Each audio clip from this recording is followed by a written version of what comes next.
커트 리터라는 박사가 한 번은 실험을 했는데 이 실험이 심리학계에 큰 영향을 준 적이 있습니다. 쥐들을 물통 안에다가 넣었고 그 쥐들이 두려움 속에 살려고 막 발버둥을 치기 시작을 합니다. 그래서 대부분의 쥐가 15분을 넘기지 못하고 그 상황을 포기하고 모두 죽었습니다. 그리고는 이 리터 박사가 한 가지를 바꿉니다. 어떤 걸 바꿨냐? 그 상황에 포기하려고 하는 직전에 쥐들을 건져줬습니다. 그리고는 몸을 말려주고 쉼을 얻게 한 다음에 다시 집어넣었습니다. 그러자 놀라운 일이 일어납니다. 이 쥐들이 더 이상 물을 두려워하지 않는 겁니다. 물속에서 헤엄치고 다닙니다. 물과 두려움과 싸우려지 않고 살려고 발버둥 치기보다는 무려 60시간을 물속에서 헤엄치고 다니는 겁니다. 바뀐 건 없습니다. 하나밖에 없습니다. 이 쥐들이 구조를 받은 경험이 있는 쥐라는 겁니다. 그래서 또다시 나는 구조를 받을 수 있을 거야 라는 믿음이 생겼습니다. 리터 박사는 이것을 보고 희망의 힘이라고 불렀습니다. 처음 죽은 쥐들이 힘이 빠져서 지쳐서 죽은 것이 아니었습니다. 희망이 사라져버려서 이제 끝이구나 라는 절망의 상상이 더 많아져서 죽게 되었습니다. 우리 삶도 마찬가지입니다. 우리의 삶은 고통만으로 우리가 포기하지 않습니다. 야, 이제는 끝이구나. 나를 도와줄 사람이 한 명도 내 곁에 없구나. 이제 길이 없네. 라는 절망의 상상이 우리를 무너뜨리게 합니다. 우리가 포기하지 않는 한, 계속 버티고 있는 한 게임은 끝나지 않습니다. 특별히 우리는 구원하신 분을 알고 있습니다. 예수 그리스도이십니다. 예수님은 우리를 여김없이 지금 우리의 겪고 있는 이 상황 가운데 우리를 구원하실 것입니다. 우리가 함께 하나가 되어 교회가 되게 하시고 서로가 서로에게 위로와 소망이 되게 하십니다. 특별히 우리 신광교회는 함께 할 줄 아는 교회입니다. 한 사람의 누군가의 어려움을 모른 척하지 않는 교회입니다. 그를 위해 함께 기도하는 교회이고 필요하면 힘을 모아서 그 사람의 소망이 되는 멋진 교회가 바로 우리 교회입니다. 여러분, 그래서 조금 더 자신감을 가지셔도 됩니다. 좀 더 웃으면서 밝게 예배 드리셔도 됩니다. 여러분, 세상에서 제일 교회 이름이 뭔지 아십니까? 1부 때는 마치던데요. 여러분, 세상에서 제일 좋은 교회 이름이 신광교회입니다. 여러분, 신광교회가 세상에서 제일 좋은 교회입니다. 우리는 서로에게 위로할 줄 압니다. 힘이 될 줄 압니다. 소망이 될 줄 압니다. 오늘 말씀에 나오는 빌립보 교회 역시 우리 교회처럼 멋진 교회였습니다. 바울의 그 고난과 어려움을 모른 척하지 않았습니다. 함께 기도했을 뿐 아니라 바울을 어떻게든 돕기를 원했습니다. 이 빌립보서가 쓰여진 이유도 사실은 여기에 있습니다. 빌립보 성도들이 보내온 그 사랑에 회신하는 편지입니다. 정확히 이야기하면 바울이 감옥에 갇혀 있다는 사실을 알고 그의 어려움에 동참하기 위해 보내온 헌금 때문에 이 빌립보서가 쓰여졌습니다. 그래서 바울은 에바브로디도를 통해 감사의 말씀을 전합니다. 그게 10절 말씀입니다. 우리 10절 말씀부터 한번 읽어보겠습니다. 내가 주 안에서 크게 기뻐함은 너희가 나를 생각하던 것이 이제 다시 싹이 나미니 너희가 또한 이를 위하여 생각은 하였으나 기회가 없었느니라. 바울은 원래 자비량 선교가 원칙이었습니다. 어떻게 해서든 자신의 생계를 자기가 책임지고 선교하기를 원했습니다.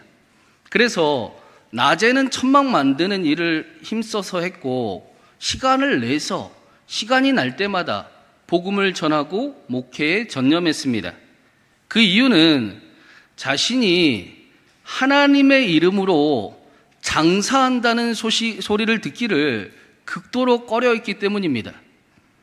하나님의 영광이 혹시라도 자신을 통해 가려지게 될까봐 바울은 돈에 굉장히 민감한 사람이었습니다. 그래서 11절 말씀에 내가 궁핍함으로 말하는 것이 아니니라 이런 말을 하고 있는 겁니다. 혹시라도 자신의 감사 인사가 빌립보 교회에 더 많은 후원을 얻기 원하는 그런 글처럼 들려질까봐, 오해가 생길까봐 오해하지 않도록 자신을 대변하듯 말씀을 전하고 있습니다.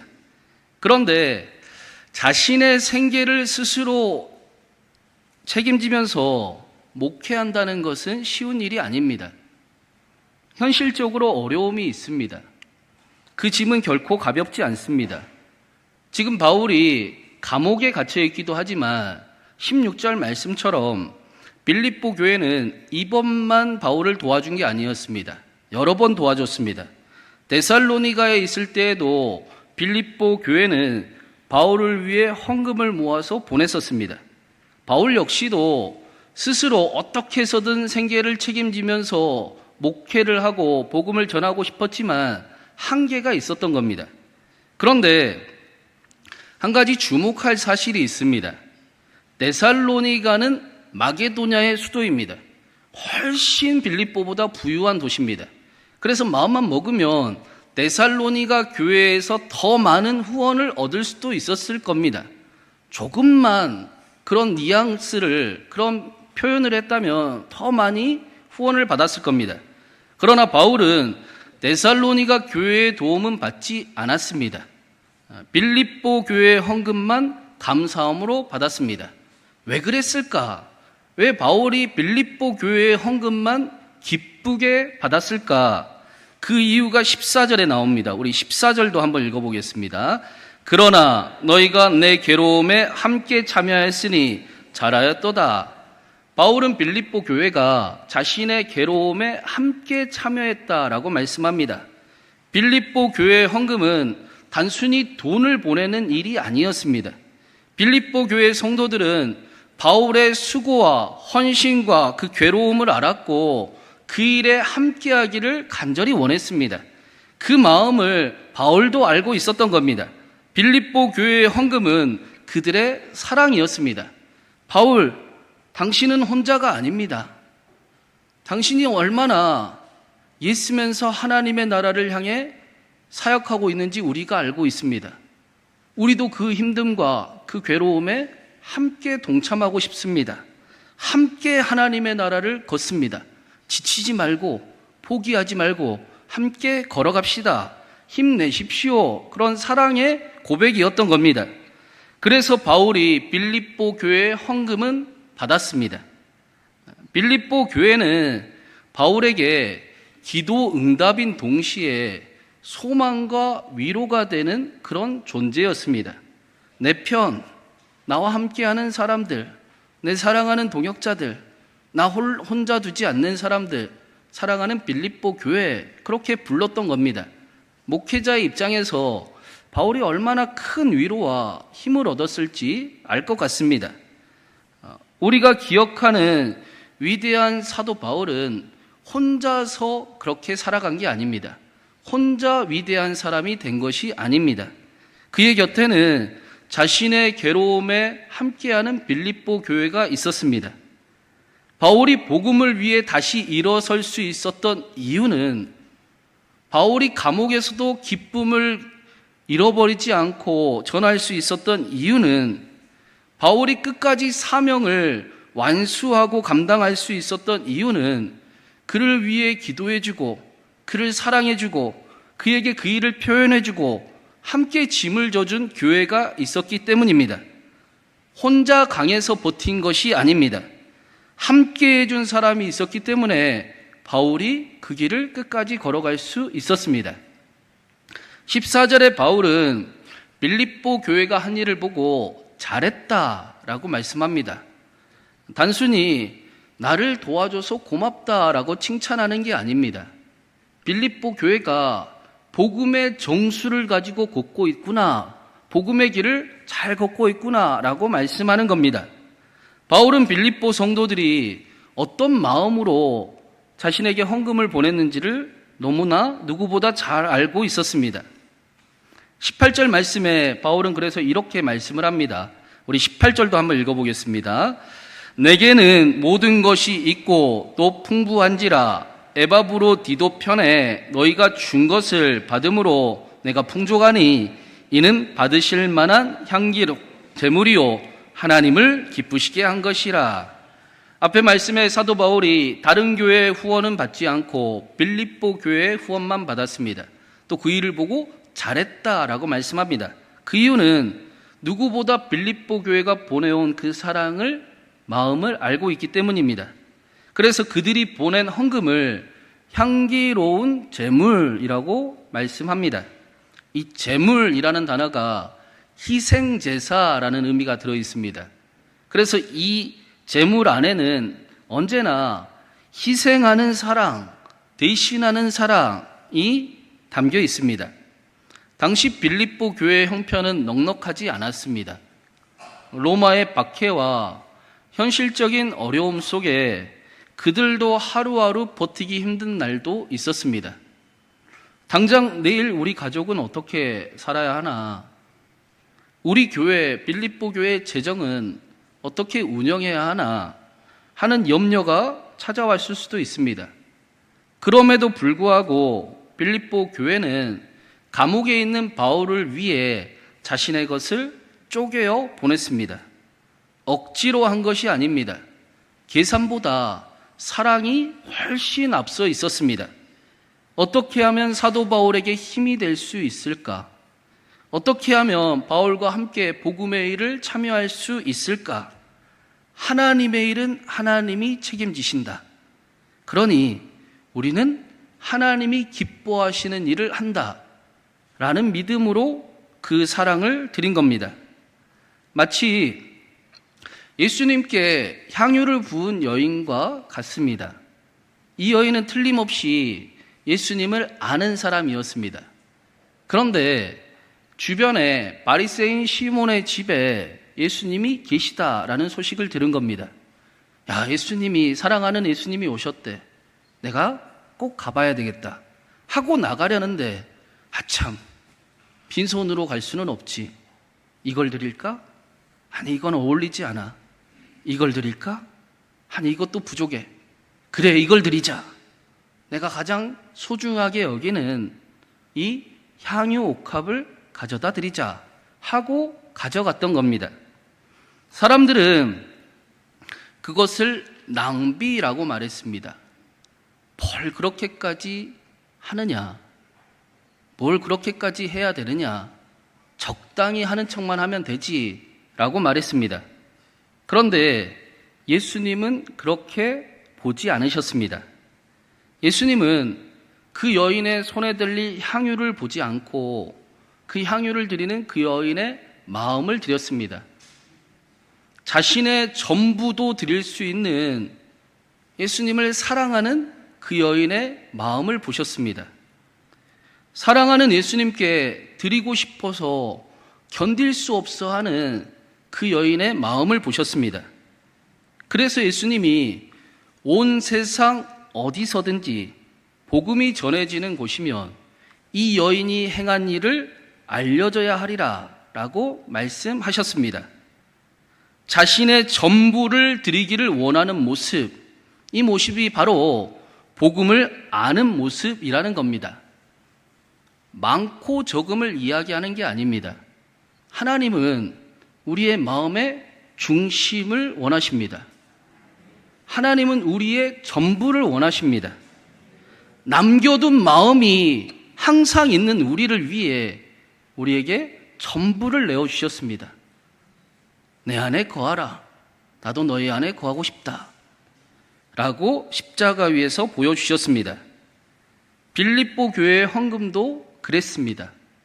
그래서 바울이 받은 겁니다. 단순히 인간적인 친분과 좋아함에 바울을 위해 드린 것이 아닙니다. 하나님을 사랑하기 때문이었습니다. 복음을 기뻐했기 때문입니다. 어떻게든 하나님의 일이 이루어지기를 원하는 소망이 있었기 때문입니다.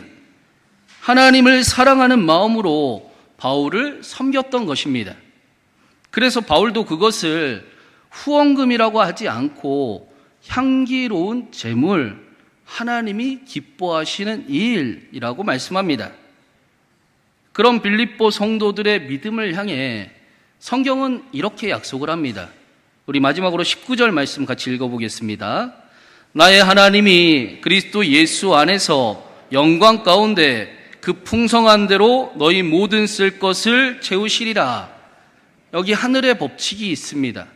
하나님은 나를 존중히 여기는 자를 나도 그를 존중히 여기리라 라고 말씀하십니다. 단순히 헌금했으니 갚아주신다, 그런 의미가 아닙니다. 빌립보 교회는 하나님을 존귀히 여겼습니다. 복음을 존귀히 여겼습니다. 하나님의 일을 존귀히 여겼습니다. 그런 빌립보 교회를 향해 나의 하나님께서 그리스도 예수 안에서 그 영광 가운데 풍성한 대로 너희 모든 쓸 것을 채우시리라 말씀하십니다. 바울은 하나님을 나의 하나님이라고 말씀합니다. 어디서 들은 하나님이 아니고 성경에서 읽은 하나님이 아니고 나의 하나님, 내가 경험한 하나님입니다. 병든 자를 고치시고 죄인인 원수 같은 우리를 나를 사랑하시고 죽은 유두고를 살리시며 나의 필요를 나보다 더 잘 아셔서 때마다 채우시고 그리스도인으로 능히 살아가게 하신 하나님입니다. 그냥 채우시는 것도 아닙니다. 바울이 말씀을 하는 것을 보니까 영광 가운데 풍성한 대로 모든 것을 채우십니다. 하나님의 영광만으로도 놀랍습니다. 풍성하게 채우시는 것만으로도 족합니다. 그런데 하나님은 우리에게 채우실 때 영광 가운데 풍성한 대로 우리의 모든 것을 채우시는 하나님이십니다. 차고 누르고 흔들어 넘치도록 채우십니다. 하나님이 우리를 책임지십니다. 하나님이 우리와 함께 하십니다. 그 사실을 오늘도 하나님은 우리에게 간절히 외치고 계십니다. 우리가 이 사실을 어떻게 믿을 수 있습니까? 그래서 바울은 그리스도 예수 안에서라고 말씀합니다. 그리스도 예수 안에서 이 약속을 이루어 가십니다. 우리를 위해 생명을 아끼지 않았던 예수님의 사랑으로 이 약속을 이루어 가십니다. 아들을 아끼지 않고 내어주신 하나님의 마음으로 이 약속을 이루어 가십니다. 하나님을 존귀히 여긴 사람을 하나님은 결코 가볍게 여기지 않습니다. 하나님의 일을 존귀하게 여긴 교회를 하나님은 결코 외면하지 않습니다. 아주 촉망받는 의료 스타트업 기업의 대표가 간증을 한 적이 있습니다. 이 대표는 젊은 청년인데 어머니가 기도하는 분이고 자신은 어머니의 기도 덕분에 축복을 받는다라고 이야기를 합니다. 이 청년의 어머니는 남편을 병으로 일찍 헤어졌습니다. 그 뒤로는 아들이 의대에 가는 것이 이 어머니의 삶의 목표였습니다. 어떤 심정이었는지 알 것 같습니다. 그래서 낮에는 그렇게 애쓰며 아들을 위해 또 삶을 위해 일을 하고 새벽마다 하나님 앞에 엎드려 기도하고 눈물로 간절히 교회에서 보냈습니다. 그런데 이 아들이 의대에 갔을까요? 못 갔을까요? 3년을 재수한 끝에 결국에는 의대를 못 갔습니다. 그리고 이 아들은 사회복지학과에 입학을 하게 됩니다. 어머니는 그날부터 기도를 끊었다고 합니다.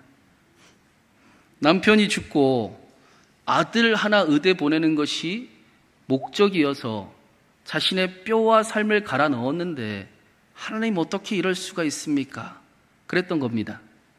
그런데 이 어머니의 마음과는 다르게 이 청년은 학교를 졸업을 하고 사회복지 현장에 들어가게 됩니다. 그리고 그곳에서 보니까 거동이 불편한 그 독거 노인들이 평생 병원 근처에 가보지도 못하는 어려움을 보게 된 겁니다. 이걸 어떻게 내가 도울 수 있을까? 내가 무슨 일을 할 수 있을까 하면서 의료 연결 앱 하나를 만들었습니다. 이 앱이 지금은 전국의 수만 명의 고동 불편 환자들과 의료진을 연결하는 앱으로 나름 성공하게 되었습니다. 그래서 이 청년의 어머니가 이제는 이렇게 기도한다고 그래요. 하나님, 저는 의사 한 명을 원했는데 하나님은 수만 명을 살리시는 사람을 만들고 계셨네요. 하나님은 그 어머니의 기대가 무너지던 그 자리에 더 큰 일을 이루고 계셨습니다. 사랑하는 여러분, 우리 하나님이 그리스도 예수 안에서 그 영광 가운데 풍성한 대로 우리의 모든 쓸 것을 채우실 것입니다. 우리는 이미 예수님의 십자가로 구원받은 경험이 있는 사람들입니다. 우리에게는 그 믿음이 있습니다. 그 사랑이 있습니다. 하나님을 존귀히 여기고 하나님이 우리를 존귀히 여기심을 경험하고 누리는 저와 여러분의 삶이 되기를 간절히 바랍니다. 그래서 그 일이 우리의 몸과 마음의 힘이 되고 삶의 여유가 되어서 누군가의 빌립보 교회가 되는 저와 여러분이 되기를 간절히 바랍니다. 이 일이 저와 여러분을 향한 하나님의 꿈입니다. 하나님은 누군가 우리를 위해 우리를 통해 기도하는 자리에 다시 나오게 하십니다. 하나님은 누군가 우리로 인해 다시 예배자로 세우십니다. 누군가는 오늘 우리 덕분에 살아갈 힘을 얻게 하십니다. 서로를 위해 기도하고 서로가 서로에게 소망이 되는 그런 멋진 신광교회가 더욱 되기를 주님의 이름으로 축원합니다.